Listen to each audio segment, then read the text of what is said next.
ಶುಭೋದಯ ಎಲ್ರಿಗೂ. ಇವತ್ತು ನಾನು ಶನಿವಾರದ ವ್ಲಾಗ್ ಮಾಡ್ತಾ ಇದ್ದೇನೆ. ಇವತ್ತು ನಾನು ಮತ್ತು ನನ್ನ ಹಸ್ಬೆಂಡ್ ಬೆಳಗಿನ ತಿಂಡಿಗೆ ಒಂದು ರೆಸ್ಟೋರೆಂಟಿಗೆ ಹೋಗಿ ಡಿಪ್ ಇಡ್ಲಿ ತಿಂದು ಬಂದೆವು.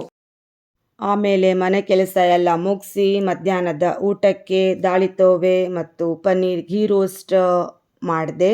ಪನ್ನೀರ್ ಘೀ ರೋಸ್ಟ್ ರೆಸಿಪಿ ಏನಾದರೂ ನಿಮಗೆ ಬೇಕಿದ್ರೆ ಕಮೆಂಟ್ ಬಾಕ್ಸಲ್ಲಿ ಕಮೆಂಟ್ ಮಾಡಿ. ಊಟ ಆದಮೇಲೆ ನಾನು ಟಾಟಾ ಅವರದ್ದು ಕ್ರೋಮಾ ಎಲೆಕ್ಟ್ರಾನಿಕ್ ಶೋರೂಮ್ಗೆ ಹೋದೆ. ನನಗೊಂದು ಎಲೆಕ್ಟ್ರಾನಿಕ್ ಐಟಮ್ ತೆಗೆದುಕೊಳ್ಬೇಕಿತ್ತು. ಅದರ ಬಗ್ಗೆ ಸ್ವಲ್ಪ ಮಾಹಿತಿ ಪಡೆದು ಅಲ್ಲೇ ಹತ್ತಿರದಲ್ಲಿದ್ದ ಒಂದು ಮಾಲ್ಗೆ ಹೋದೆ. ತುಂಬ ದಿನಗಳ ನಂತರ ನಾನು ಅದೇ ಮಾಲ್ಗೆ ಹೋಗೋದು. ಏನೆಲ್ಲ ಬದಲಾವಣೆ ಆಗಿದೆ ಅಂತ ಇಡೀ ಮಾಲ್ ತಿರುಗಿದೆ. ಅಷ್ಟೇನೂ ಬದಲಾವಣೆ ಆಗಿರಲಿಲ್ಲ. ವಿಂಡೋ ಶಾಪಿಂಗ್ ಮಾಡಿ ಅಲ್ಲೇ ಹತ್ತಿರದಲ್ಲಿದ್ದ ಒಂದು ಕಾಫಿ ಶಾಪ್ಗೆ ಹೋಗಿ ಕಾಫಿ ಕುಡಿದು ಮನೆಗೆ ವಾಪಸ್ ಬಂದೆ. ಈ ವಿಡಿಯೋ ಇಷ್ಟ ಆದರೆ ಲೈಕ್ ಮಾಡಿ ಮತ್ತು ನನ್ನ ಚಾನಲನ್ನು ಸಬ್ಸ್ಕ್ರೈಬ್ ಮಾಡಿ. ಧನ್ಯವಾದ.